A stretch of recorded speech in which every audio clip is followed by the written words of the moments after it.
India की economic growth 1991 में start हुई थी, जब उस समय भारत सरकार ने एलपीजी रिफॉर्म्स किए। लेकिन पिछले एक डेकेड में इंडिया ने उस ग्रोथ में सडन बूस्ट देखा है। जब यूएस के 48th प्रेसिडेंट रोनाल्ड रीगन के काउंसलर ने कहा था कि ये जो 21st सेंचुरी है ये इंडिया की सेंचुरी होने वाली है, तब काफी लोगों ने इसे सीरियसली कंसिडर नहीं किया था। लेकिन अब मॉर्गन स्टैनली, जो कि एक अमेरिकन मल्टीनेशनल इन्वेस्टमेंट बैंक है, उन्होंने भी इंडिया पर स्टडी करके एक रिपोर्ट निकाली है, जिसमें उन्होंने कहा है कि पिछले 10 साल में भारत मोदी गवर्नमेंट के अंडर पूरी तरह से ट्रांसफॉर्म हो गया है और भारत बहुत तेजी से ग्रो हो रहा है। ये चीज नोटिस करना इतना भी मुश्किल नहीं है। भारत जहां 2014 में 10th लार्जेस्ट इकोनॉमी था, वहां भारत आज 5th लार्जेस्ट इकोनॉमी ऑलरेडी बन चुका है। और आज के समय में जब सभी कंट्रीज की इकोनॉमिक ग्रोथ डगमगा रही है, वहीं भारत 6-7% से ग्रो कर रहा है। लेकिन इसके बाद भी जो एक नैरेटिव हर नुक्कड़ पर आपको सेट मिलेगा वो ये कि इस देश का कुछ नहीं हो सकता। तो उन लोगों को इस वीडियो में मैं ये बताना चाहता हूँ कि देश में ऑलरेडी कितना कुछ हो रहा है।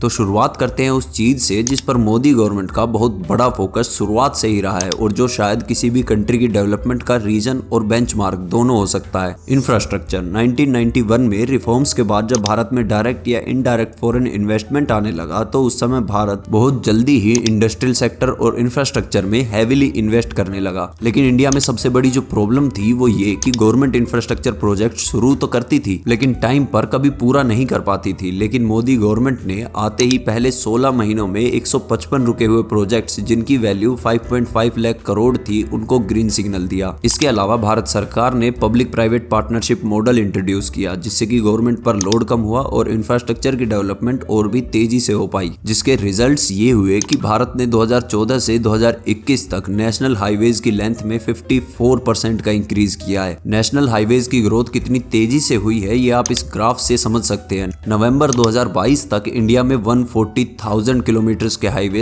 ऑलरेडी वर्किंग थे। रिसेंट बजट में भी ministry of road and transport को इंफ्रास्ट्रक्चर बिल्ड करने के लिए 2.7 लाख करोड़ रुपीस एलोकेट किए हैं। इसके अलावा टूरिज्म और इकोनॉमिक डेवलपमेंट में एविएशन सेक्टर का भी बड़ा क्रिटिकल रोल होता है। और पिछले 8-9 साल में इंडिया में एयरपोर्ट्स की संख्या डबल हो चुकी है। जहां 2014 में इंडिया में 74 ऑपरेशनल एयरपोर्ट्स थे, वो दिसंबर 2022 तक 140 ऑलरेडी हो चुके हैं और गवर्नमेंट का अगले 5 साल में इस नंबर को 220 तक लेकर जाने का प्लान है। और इसके अलावा एक ट्रांसपोर्ट मीडियम और है जो बिजनेसेस की सप्लाई चेन में काफी क्रूशियल रोल प्ले करता है, वो है रेलवेज। और रेलवेज में भी वेस्टर्न और ईस्टर्न डेडिकेटेड कॉरिडोर की कंस्ट्रक्शन जनवरी 2023 तक ही 60% कंप्लीट हो चुकी थी। इसके अलावा रेलवेज में इलेक्ट्रिफिकेशन की प्रोसेस काफी तेजी से हो रही है। अभी तक 85% ट्रैक्स ऑलरेडी इलेक्ट्रीफाई कर दिए गए हैं। और ये ट्रांसपोर्ट इंफ्रास्ट्रक्चर इंप्रूव होने से लोगों की क्वालिटी ऑफ लाइफ तो इंप्रूव होती है, पर उसके साथ ही लॉजिस्टिक परफॉर्मेंस भी इंक्रीज होती है। और वर्ल्ड बैंक के लॉजिस्टिक्स परफॉर्मेंस इंडेक्स में इंडिया ऑलरेडी 38th रैंक पर पहुंच गया है।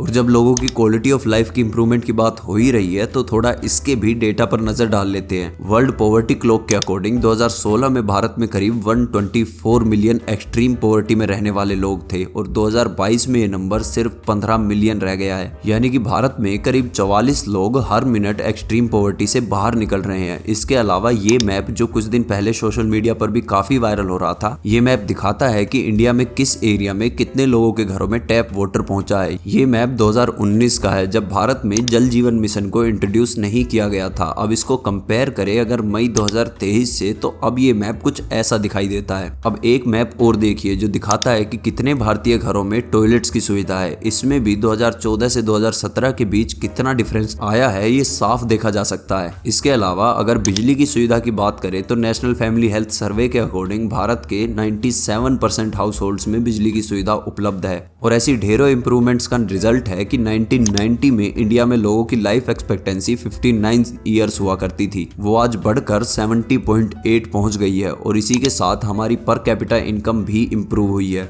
और शुरुआत में मैंने बताया था कि भारत जीडीपी ग्रोथ 6 to 7% से कर रहा है, वो भी ऐसे टाइम में जब पूरी दुनिया की इकोनॉमिक्स डगमगा रही है। इसकी वजह क्या है, इसका जिक्र भी मॉर्गन स्टैनली ने अपनी रिपोर्ट में किया है। उसमें सबसे पहला पॉइंट है सप्लाई साइड पॉलिसी रिफॉर्म्स। जैसे कि भारत सरकार ने मैन्युफैक्चरिंग बढ़ाने के लिए कॉर्पोरेट टैक्सेस को कम किया है। 10 साल पहले भारत में कंपनीज को 22 से 25% कॉर्पोरेट टैक्स देना पड़ता था, जिससे भारत में मैन्युफैक्चरिंग महंगी हो जाती थी। पर मोदी गवर्नमेंट ने कॉर्पोरेट टैक्स को कम करके 15% कर दिया है, जिससे ग्लोबल कंपनीज को भारत में मैन्युफैक्चरिंग करने के लिए सपोर्ट दिया जा रहा है। इसके अलावा दूसरी चीज जो इस रिपोर्ट में मेंशन की गई है वो है मोदी गवर्नमेंट गवर्नमेंट ने इंडिया की इकोनॉमी को फॉर्मलाइज किया है। गवर्नमेंट ने जो टैक्स रिफॉर्म्स किए हैं उससे स्टेट का टैक्स कलेक्शंस इंक्रीज हुआ है। जीएसटी कलेक्शंस हर महीने 1 लाख करोड़ रुपए को क्रॉस कर रहे हैं। इसके अलावा डिजिटलाइजेशन ने भी भारत को ट्रांसफॉर्म करने में काफी इंपॉर्टेंट रोल प्ले किया है। 2016 में भारत में डिजिटल ट्रांजैक्शन सिर्फ 4.4% ऑफ जीडीपी हुआ करती थी, जो अब बढ़कर 76.1% हो गई है। जिसकी एक बड़ी वजह यह भी है कि स्मार्टफोन्स का नंबर इंडिया में जितनी तेजी से बढ़ रहा है उतनी ही तेजी से डेटा का कॉस्ट कम हो रहा है। आज इंडिया में यूएस पॉपुलेशन के भी डबल इंटरनेट यूजर्स हैं, यानी कि इंटरनेट के यूज से लोग काफी इन्फॉर्म्ड होते हैं